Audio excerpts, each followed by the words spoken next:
There's a particular moment in a person's life when the weight of their own choices finally presses down on them with undeniable force. It's the moment when someone who has spent years orbiting around their own ego suddenly realizes that the world they thought would always accommodate them no longer does. And perhaps the most painful version of that awakening is when the narcissist realizes they've lost a love that was genuine, loyal, and irreplaceable.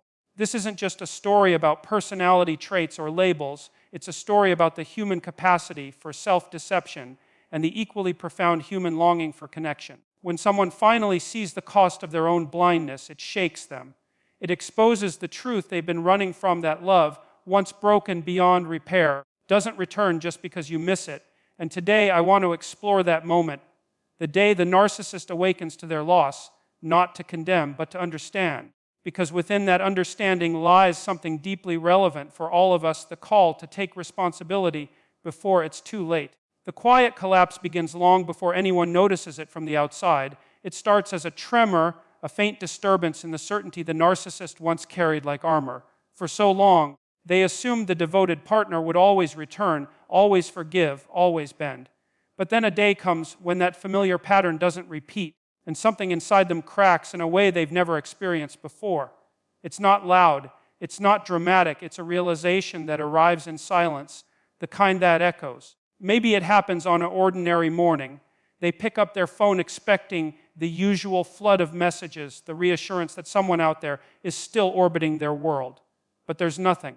No text, no call, no trace of the devotion they took for granted. At first they scoff, telling themselves they'll come around. But hours pass, then days, and reality begins to press in. That gentle pressure becomes unbearable because it exposes a truth they've avoided. They were never invincible. They were simply loved by someone who tried harder than anyone ever should. And then, almost suddenly, the collapse intensifies. It shows up in daily life in small, humiliating ways. They sit at a dinner table surrounded by people, yet feel an emptiness creeping up their spine. A song plays in a store, and instead of feeling admired or powerful, they feel a knot of regret they can't explain away. They try to distract themselves with work, attention, or temporary validation, but nothing fills the space that was once occupied by that loyal presence. And in that moment, they whisper to themselves, what if they're not coming back this time? It's the first honest question they've asked in years. Often the quiet collapse is triggered by a single memory.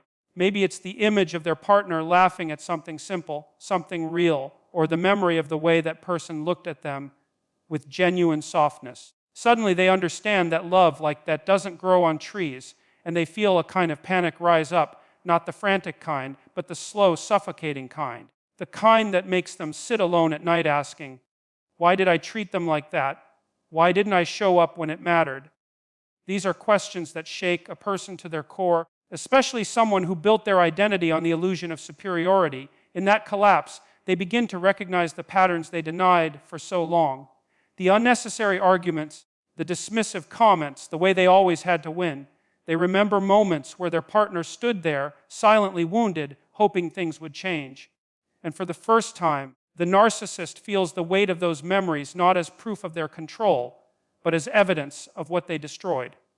This realization becomes a mirror, one they can't avoid. It reflects the truth that love isn't a resource that replenishes on command. It's a privilege, a responsibility, a fragile human offering that demands humility. And when they see that clearly, even for a moment, the collapse becomes a doorway to something deeper, the understanding that losing someone who loved you wholeheartedly is one of life's most brutal awakenings. And so, as we arrive at the final moment of this reflection, something essential begins to unfold. It's the recognition that every one of us stands at a crossroads between who we are and who we could become.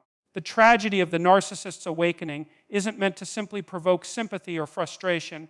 It's meant to show us how easily any of us can drift into patterns of blindness, how easily we can fail to appreciate the people who hold our lives together in quiet, steady ways. And the cost of that blindness is always greater than we imagine. There comes a moment, usually when life has finally stopped cushioning us, when we see ourselves without the filters we've built. And in that moment, a simple but powerful truth emerges. You don't get to keep what you refuse to value. Love does not wait forever. Loyalty does not tolerate being crushed indefinitely.